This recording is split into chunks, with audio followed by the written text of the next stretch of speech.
Hello सेवा नमस्ते सबैजनालाई। आज चाहिँ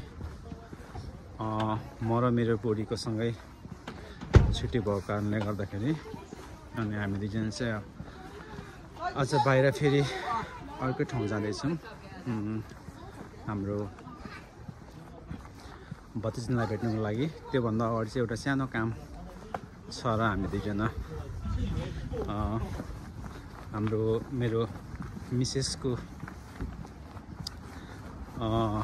दाजुको नानी स्कुल छुट्याउनु आँटेको छ र पहिला नानीलाई हामी घरमा लिएर घरमा छोडिदिने अनि हामी त्यस पछाडि हामी कसलाई भेट्न जाँदैछौँ तपाईँहरूलाई सरप्राइज दिनेछौँ। भिडियो हेर्दै गर्नु होला। अनि तपाईँहरूले यति धेरै माया गर्नुभएकोमा तपाईँहरू सबैजनालाई धन्यवाद। र यसरी नै अब हामी फ्री भएको टाइममा या टाइम मिलेको टाइममा हामी तपाईँहरूलाई चाहिँ भिडियोहरू बनाएर पस्किने प्रयास गर्नेछौँ। त्यति भन्दै हेर्दै जाउँ। नानीको स्कुल छुट्टी हुने बेला भएको छ, उहाँहरूलाई लिन जानेछौँ हामी। यो चाहिँ ट्याक्क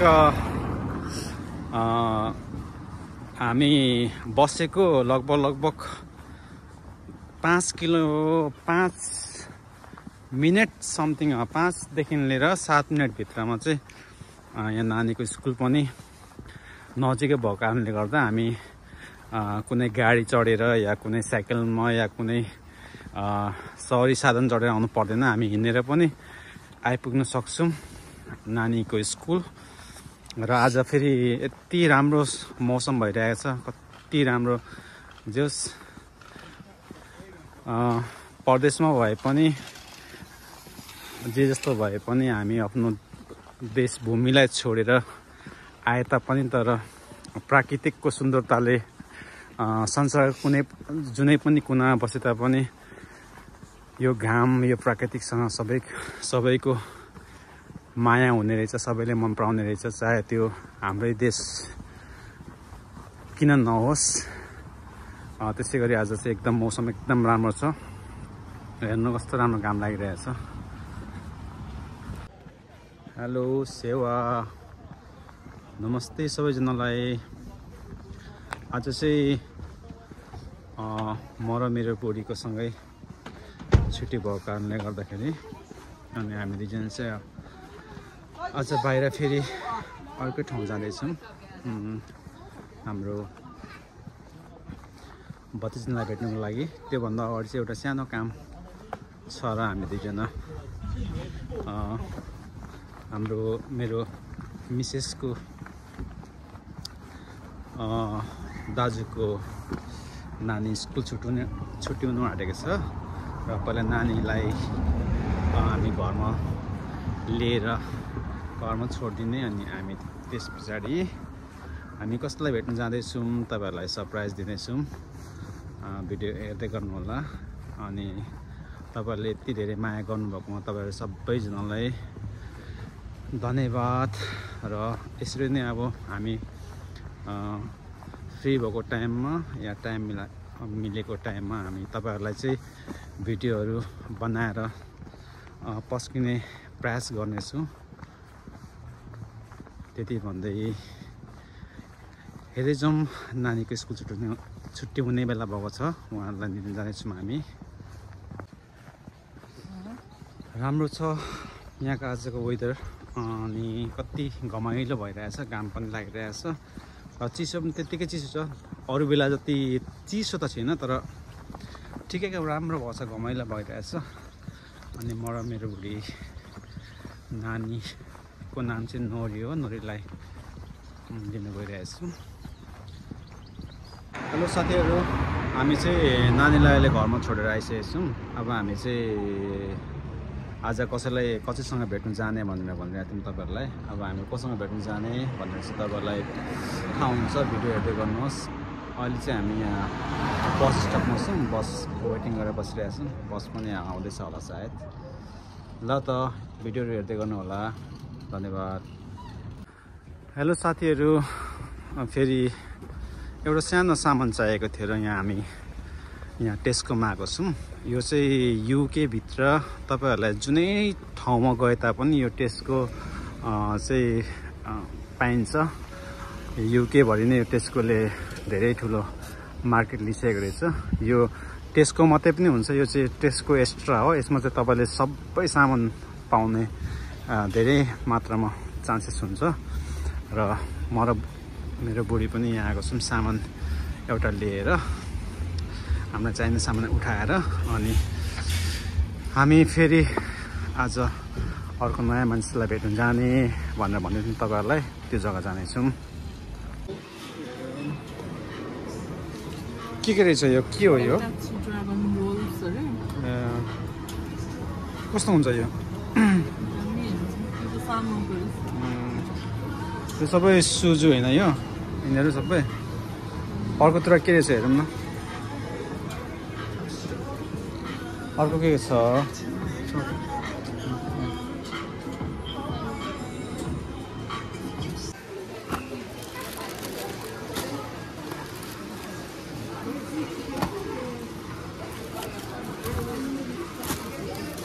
साथीहरू, अनि एउटा कुरा चाहिँ तपाईहरुलाई देखाउन चाहन्छु। युकेमा चाहिँ हामीले रोड क्रस गर्दाखेरि नर्मल्ली यसरी एउटा पज बटम हुन्छ। यसलाई बटमलाई चाहिँ पज गरेर मात्रै हाम्रो यो हिँड्ने मान्छेहरूको सिग्नल आउँछ, अनि मात्रै क्रस गर्नु होला रोड, नत्र यहाँ एकदम डेन्जर हुन्छ। अब हाम्रो नेपालमा त त्यस्तो खालको सिस्टम छैन, आएको पनि छैन, तर यसरी गर्दाखेरि चाहिँ सजिलो भयो। नत्र चारैतिरबाट हेर्नुहोस् न गाडी यसरी आएको हुन्छ, अनि कताबाट कुन चाहिँ गाडी आउँछ के आउँछ केही थाहै हुँदैन। त्यही कारणले गर्दाखेरि अब हाम्रो बस आयो, सिग्नल आयो, अब हामी क्रस गर्न गइरहेछौँ। फाइनली साथीहरू, बुढी र म चाहिँ बस चढ्यौँ, अब जाँदैछौँ भेट्नुको लागि। हेर्दै गर्नु होला, अलिक ढिलो भयो बस पर्खिँदाखेरि। कहिलेकाहीँ यहाँ टाइम टेबल हुँदैन बसको, अनि अलिक लेट पनि हुन्छ। अब जाँदैछौँ भेट्नुको लागि। हामी बसमा जाँदैछौँ। अब यहाँदेखिको 25 मिनट हिँड्दाखेरि चाहिँ हामी जहाँ पुग्नुपर्ने त्यो ठाउँमा, त्यो जग्गामा पुग्छौँ। यो चाहिँ हामी बसको टप फ्लोरमा छौँ। फर्स्ट फ्लोर चाहिँ तल छ, यहाँबाट झर्ने हो तलको लागि चाहिँ। यहाँ चाहिँ हामी टप फ्लोरमा बसिरहेको छौँ, मैले, बुढी र म।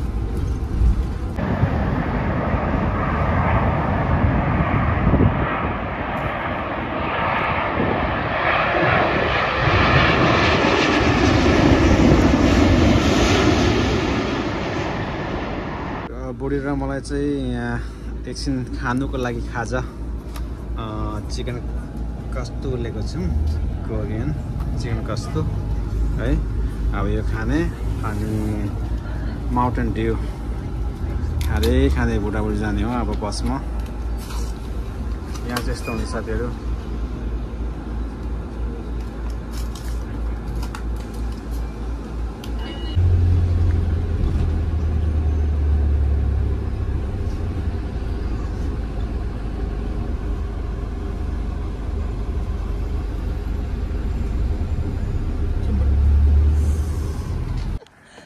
हेलो, फाइनली गाइज हामी आइपुग्यो। हामी जहाँ आज भेट्नुको लागि आएको थियौँ, यहाँ चाहिँ आइपुग्यो भेट्ने। बल्ल बल्ल घर आओस्, बल्ल बल्ल आइपुग्यो। उहाँ चाहिँ मेरो भतिज्नी, उहाँ चाहिँ मेरो आफ्नै भतिज्नी है, उहाँ चाहिँ मेरो आफ्नै भतिज्नी। हाउस नम्बर खोज्द बल्ल बल्ल आइपुग्यो। हेर्नु, हिँड्दा जुत्ताको बिहाल हो गेलवा। ल हेलो साथीहरू, ल फाइनली हाम्रो आज भतिज्नीको घरमा अब यहाँ खाना डिनर सुरु भइसकेको छ। र डिनरमा चाहिँ हाम्रो भतिज्नीले प्योर नेपाली स्टाइलले चाहिँ यहाँ टक्क सुँगुरको मासु, अनि यहाँ मटर र पनिर, अनि यहाँ टक्क मुला साँधेको अचार, अनि साथीहरू यहाँ हेर्नुहोस् कालो दाल। कोकोला मनपर्छ हेर्नुहोस् है। अब हामी सुरु आज दिनभरि अब मेरो भतिज्नी छोरी ल उहाँ हुनुहुन्छ। अब हामी खाएपछि तपाईँहरूलाई पनि कस्तो लाग्यो कमेन्ट गरिदिनु होला है। ल फाइनली साथीहरू हामी चाहिँ यहाँ भतिजनी छोरी र मेरो भतिजनी ज्वाइँ हुनुहुन्छ। हुन्छ अब हामी खाना खाएर चाहिँ आजको यो भेटघाट कार्यक्रम चाहिँ अझै मिठास बनाउनेछौँ। भोक यस्तो लागिरहेछ साथीहरू, हेर्नु खाना हेर्दै मुखमा थुक निलिसकिसक्यो। ल हामी सुरु गरौँ साथीहरू खाना। ल साथीहरू म पनि अब आज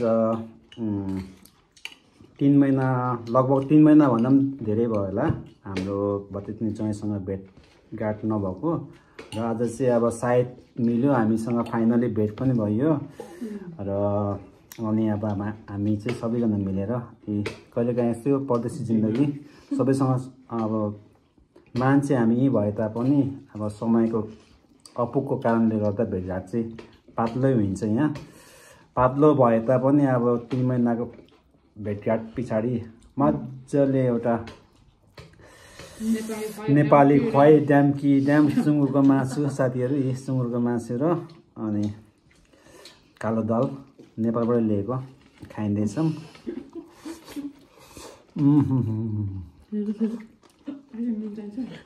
अनि अब अर्को कुरो चाहिँ साथीहरू यहाँको कस्तो हुन्छ भने सुँगुरको मासु झन् हामीलाई जाडोको टाइममा चाहिँ झन् मिठो हुन्छ। र अब सुँगुरको मासु त अब हामी राईहरूको लागि सबैले मन पराउने प्रकारको अब सबभन्दा प्रिय स्थानमै आउँछ सुँगुरको मासु भन्ने बित्तिकै। र अब झन् यो जाडोको टाइममा त झन् यो सुँगुरको मासु खाँदा साथीहरू साह्रै मजा आउने रहेछ। र यसरी अब 3 महिना पछाडि हाम्रो भतिजनी ज्वाइँको घरमा आएर यसरी झन् नेपाली स्टाइलको आफूले बनाएर खान पाउँदा झनै मिठो स्वादिष्ट हुने रहेछ।